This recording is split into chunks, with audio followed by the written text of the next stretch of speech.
If you're a photographer in the state of New Jersey, you might have to collect and remit sales taxes. So basically, collecting it is when you charge it to your clients, remitting it is when you pay that over to the state of New Jersey. Now, this is completely separate from income taxes, which is when you give the state and the country a portion of how much money you made that year. Sales taxes are only from your sales. Now, this isn't all of your sales. This is just whatever sales are tax eligible. So this can be a little bit confusing. Usually it's tangible products that are taxable, intangible products aren't. But nowadays with digital products, it's kind of hard to figure out what's tangible and what's not. So this little PDF can help clarify that. So this is made by the state of New Jersey specifically for professional photographers. And this looks like it's the most recent version. They're always updating it. So if you're not sure, just Google, make sure that you find the most current one. But it says down here, sales of portraits, photographs, motion pictures, slides, frames, photograph albums, picture postcards, and brochures are subject to sales tax as sales of tangible personal property. So this is kind of obvious. If you're selling albums or prints or any physical photograph, then that is a tangible product and that is taxable. Now there is a little catch about that, which I'll get into. But for most of us, what we deliver is digital. So it says here, if a photograph is either scanned, taken with a digital camera, which nowadays 99% of them are, or computer generated and then transmitted solely by email or other form of electronic transmission, the transaction is treated as the sale of intangible property, which is not subject to sales tax. So if you deliver your photos through an online gallery or Dropbox, or you're sending JPEGs through emails, this is all electronic and it's not treated as tangible, so you don't have to pay tax on it. Now, if you were to mail them a flash drive or mail them prints or mail them something, then it is considered tangible. So the catch for this is if you're based in New Jersey and your client, let's say they live in Pennsylvania, and you're mailing those physical products to that other state, it's not taxable. And if you remember back to 7th grade history class, America only charges sales tax on the state level, not federally.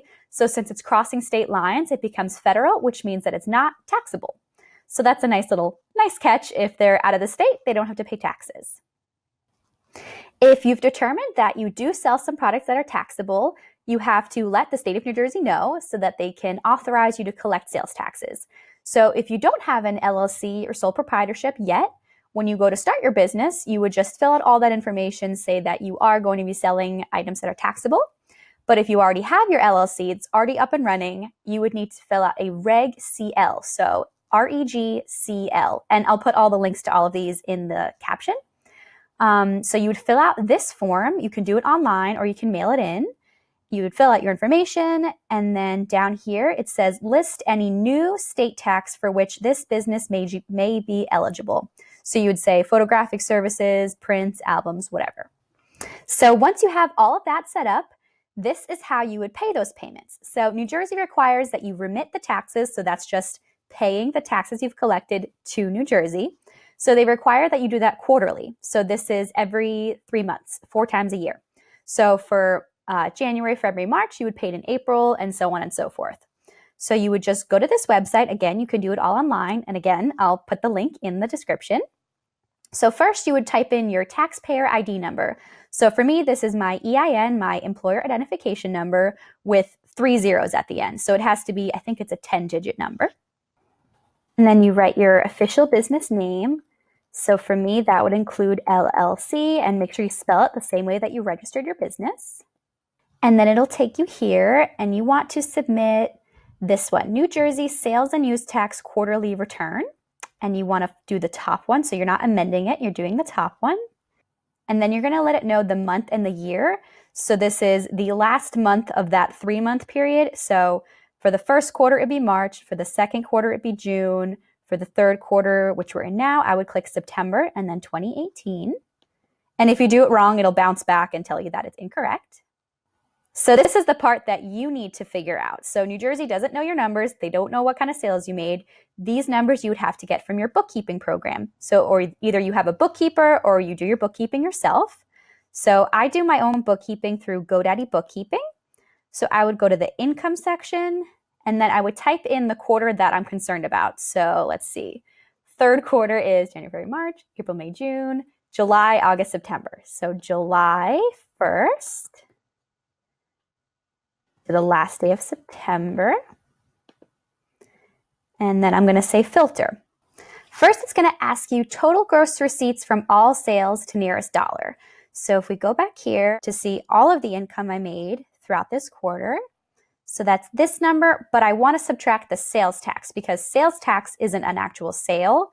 So I'm going to take 2483706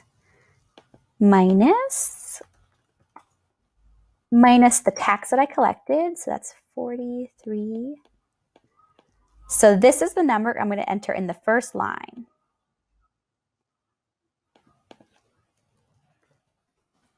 All right. And then receipts not subject to sales tax.